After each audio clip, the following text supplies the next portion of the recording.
Very good morning, student. In this video, we will do the question answer of the chapter quality, and one by one, I am going to explain all the questions. So let's see the question number 1 first.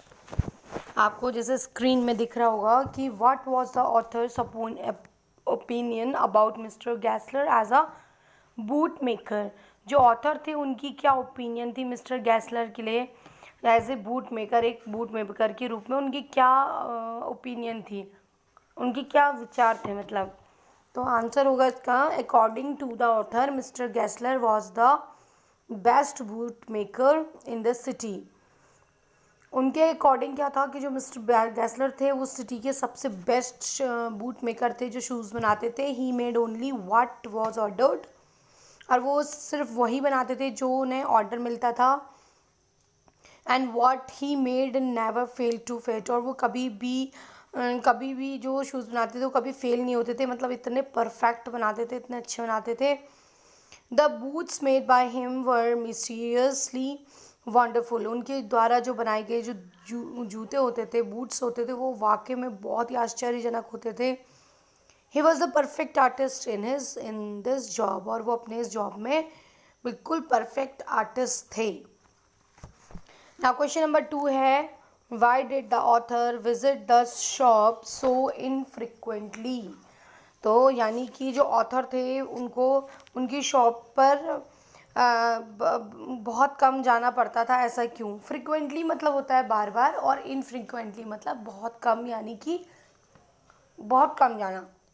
देखिए answer है the boots made by mister Gessler lasted very long. जो boot mister Gessler बनाते थे वो काफ़ी टिकाऊ होते थे, लंबे समय तक चलते थे. Longer than the usual ones, जैसे नॉर्मल कोई जूता है वो उतना लंबा नहीं चलेगा जितना उनके चलते थे. Therefore the author visit the shop so infrequently, इसीलिए जो ऑथर थे वो बहुत कम जाया करते थे उनकी शॉप में.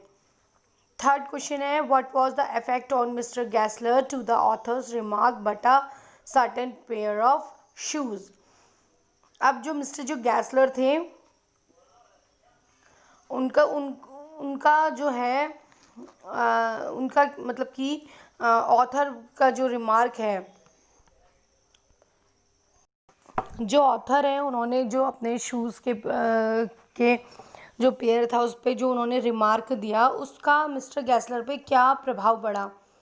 When the author remarked about the certain pair of boots as being creaky, जैसे कि ऑथर ने वो डिस्क्राइब करा कि जो ये जूता है वो थोड़ा सा क्रिकी है, मतलब तो आवाज़ कर रहा है. Mister Gessler looked at him as if surprised and waited for some time to let the authors withdraw or qualify his statement.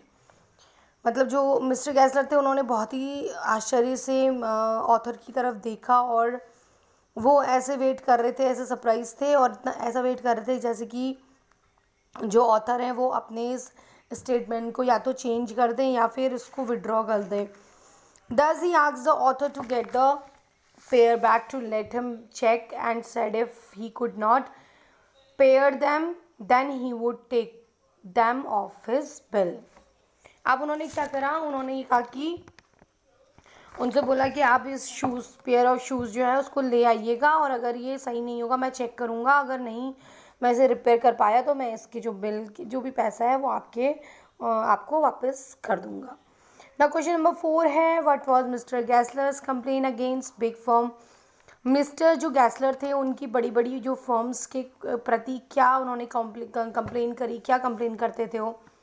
Mister Gessler's complain against big firm was that they get their business by advertisement. उन्होंने ये कहा कि ये लोग अपना business सिर्फ advertisement से ले लेते हैं, नॉट बाय गुड वर्क, ना ही अपने अच्छे काम से.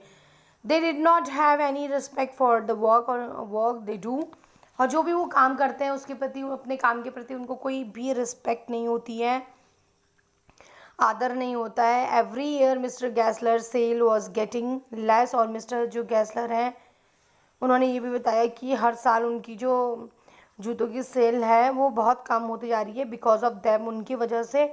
And soon he would be left with no job, और जल्दी ऐसा टाइम आएगा कि वो बिना जॉब के ही रहेंगे. वाई डिड, क्वेश्चन नंबर 5 देखिए लास्ट है, why did the author order so many pair of boots, did it really need them. Y did the author order, जो ऑथर थे उन्होंने इतने ढेर सारे जो जूते थे उन्होंने क्यों ऑर्डर किए, क्या उन्हें वो वास्तव में चाहिए थे। तो आंसर है इसका, तो author just wanted to help mister Gessler, author तो सिर्फ मिस्टर गैसलर को हेल्प करना चाहते थे। So he ordered many pairs, इसलिए उन्होंने ढेर सारे जो जूते के पेयर्स थे उसको मंगाया।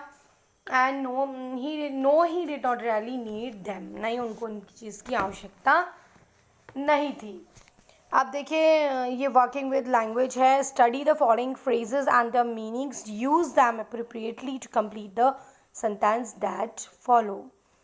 अब आपको क्या करना है, इसमें ये नीचे कुछ क्या दिए गए हैं, आपको फ्रेजेस दिए गए हैं, जिसमें आपको क्या करना है, इनको देखना है, उनकी मीनिंग को भी देखना है। उसके बाद यहाँ पे आपको फिल इन द ब्लैंक्सेस दिया गया है, उसको क्या करना है, आपको फिल करना है। ओके, देखिए जैसे look after, take care of, मतलब टेक केयर करना किसी की। Look down on, look down on मतलब कि क्या हो गया इसका, किसी के look down, disapprove, regard as inferior, यानी किसी चीज़ के मतलब ऐसी अजीब से ढंग से देखना, नीचा टाइप का बना करना मतलब। Look in, know someone, make a short visit, थोड़ी सी देर के लिए मतलब किसी से मिलने जाना, look in. Look in to, investigate करना, किसी चीज़ को ध्यान से मतलब ध्यान से देखना। फिर है लुक आउट, बी केयरफुल मतलब सावधान रहना। और लुकअप, इम्प्रूव, बेहतर करना।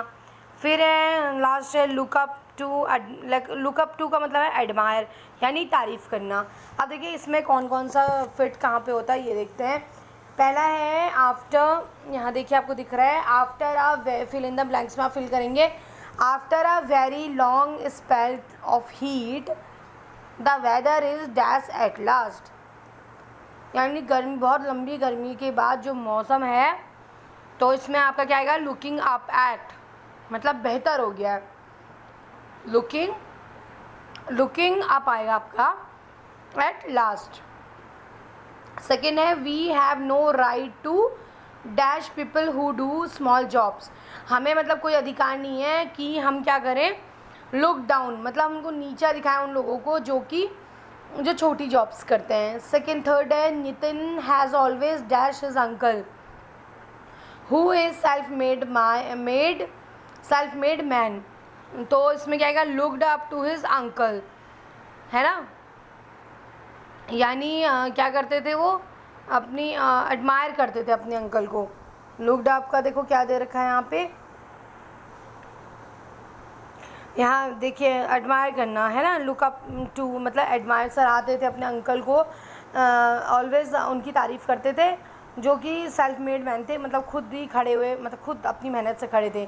फिर नंबर 4 है the police are dash matter thoroughly, the police are, इसमें देखो इन्वेस्टिगेट लिखा हुआ है ना, लुक इनटू आ जाएगा, the police are look into the matter thoroughly, ठीक है। फिर 5 है if you want to go out, अगर तुम बाहर जाना चाहते हो, I will dash the children for you, तो आई विल इसमें क्या जाएगा, 5 वाले में इसमें आएगा आई will look after the children, look after यानी मैं उनकी देखभाल करूँगा, केयर करूँगा, चिल्ड्रन तुम्हारे लिए बच्चों को देखूँगा। फिर है I promise to dash on your brother when I visit Lucknow next, I promise to क्या जाएगा इसमें, देखिए look in on your brother, look in में क्या जाता है, मेक अ शॉर्ट विजिट, मतलब कि मैं प्रॉमिस करता हूँ कि मैं क्या करूँ, तुम्हारे भाई से एक शॉर्ट विजिट कर लेता हूँ, व्हेन आई विजिट करूँगा, जब मैं लखनऊ पहुँचूँगा नेक्स्ट, मतलब लखनऊ नेक्स्ट टाइम जाऊँगा तो मैं वहाँ विजिट करूँगा, तो क्या आ जाएगा इसमें, लुक इन। लास्ट आपका dash when you are crossing the main road, तो look out when you are crossing the main road, look out मतलब बी केयरफुल, यानी ध्यान रखना जब तुम क्रॉस क्या करते हो, रोड को क्रॉस करते हो। तो डियर स्टूडेंट ये मैंने आपको बता दिया, इसमें आपको फिल करना है। फर्स्ट वाले में फिर से बता रही हूँ आपको, फर्स्ट वाली फिल इन द ब्लैंक्स में लुकअप आपको करना है, सेकेंड में लुक डाउन आपको करना है, थर्ड में लुकअप आएगा इसमें लुक्ड अप आएगा, पहले वाले में लुकिंग आएगा, फिर से बता रही हूँ, पहले वाले में लुकिंग अप एट आएगा, सेकंड में लुक डाउन, थर्ड में लुक्ड अप आएगा, फोर्थ में लुकिंग इनटू द मैटर आ जाएगा, लुकिंग इनटू, और 5 में I will look after the children, फिर 6 देखो look in on your brother, 7th में आ जाएगा आपका look out when you are crossing the main road. So these are the exercise and question answer of this chapter quality. I hope आपको ये question answer भी अब आपको कोई क्लियर हो गए हैं, कोई डाउट नहीं है। आप प्लीज़ इन्हें कॉपी में करिए, ये फिल इन द ब्लैंक्स जो है इसे भी कॉपी में करेंगे, वीडियो से चेक करिए, और मैं आपको इससे आपको कॉपी में करना है। ओके बेटा, टेक केयर।